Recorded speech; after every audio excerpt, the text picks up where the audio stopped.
everybody. Thanks everybody for helping to put this together. I wasn't sure if I was going to need my hat or not because of the lighting. It seems like it'll be okay, but I thought I'd put it on for you anyway, just so you can see what it looks like. And I'll take it off when I get to the actual story part.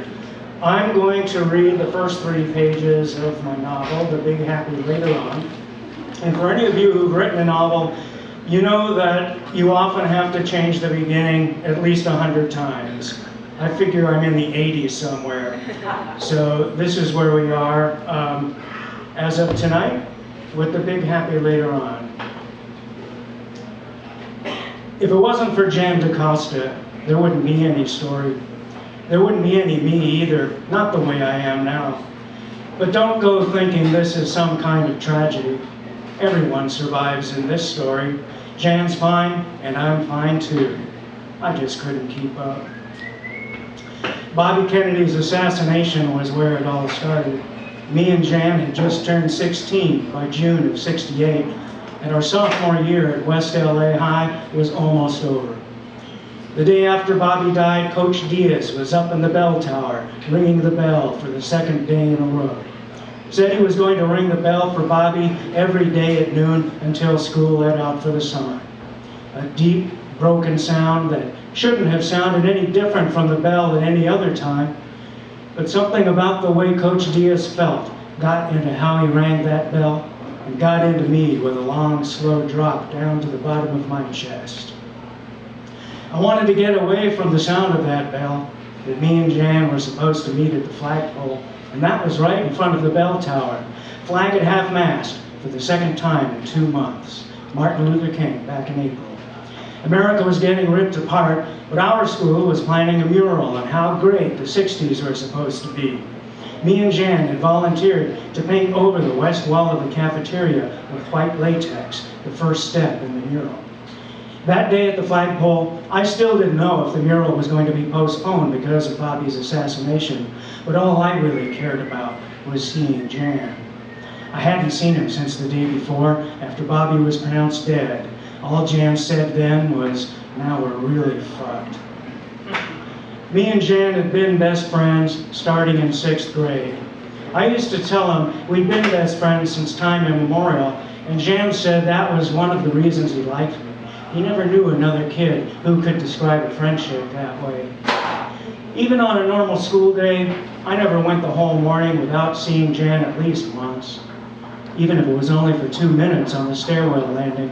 2 minutes would last until homeroom. Then, after school, came the best part of my day, the going home together.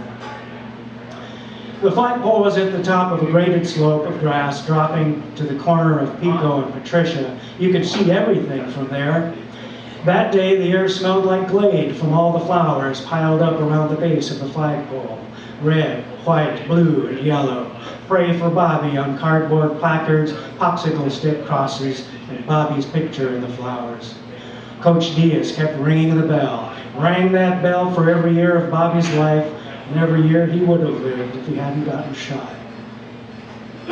If people want to know what it was like the day after Bobby Kennedy died, all I can tell you is, on that day, on the front lawn of West Los Angeles High, nobody really gave a damn anymore. Kids threw trash and white transistor radios. Kids smoked. The scaffolding for that year's graduation was only built halfway, a bombed-out look through city-lit smoke. No sign of Jan anywhere on that lawn. We might have forgotten we were supposed to paint together. That would be typical. Sometimes he ditched school and went off campus skateboarding. During lunch or free period, it was easy to ditch, and Jan was good at slipping away. The only way to know for sure was by checking where Jan hid his skateboard during school. I knew where that was, but he never would tell me where he went off campus to practice. A secret place only skate rats knew about. Jan said he wouldn't tell me to keep me out of trouble, but it felt more like he was keeping me out of everything. The front lawn was packed with kids because of the half-built scaffolding and pile of lumber took up so much space. On the other side of the construction was the Humanities building.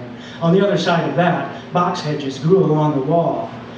There were no windows on that side, and Jan could sneak behind the bushes and stick his board right into the hedge. When I shoved my hand into the hedge in Jan's usual spot, all I got were scratches. Pushed aside the prickled leaves and sharp branches, enough to see his board wasn't there, just his Vans. Skate rats always skated barefoot. Shoes were for pussies. My timing turned out to be perfect because just then the rolling of skateboard wheels sounded from across the parking lot. The hedges blocked my view, but I could tell Jan's skateboard right away.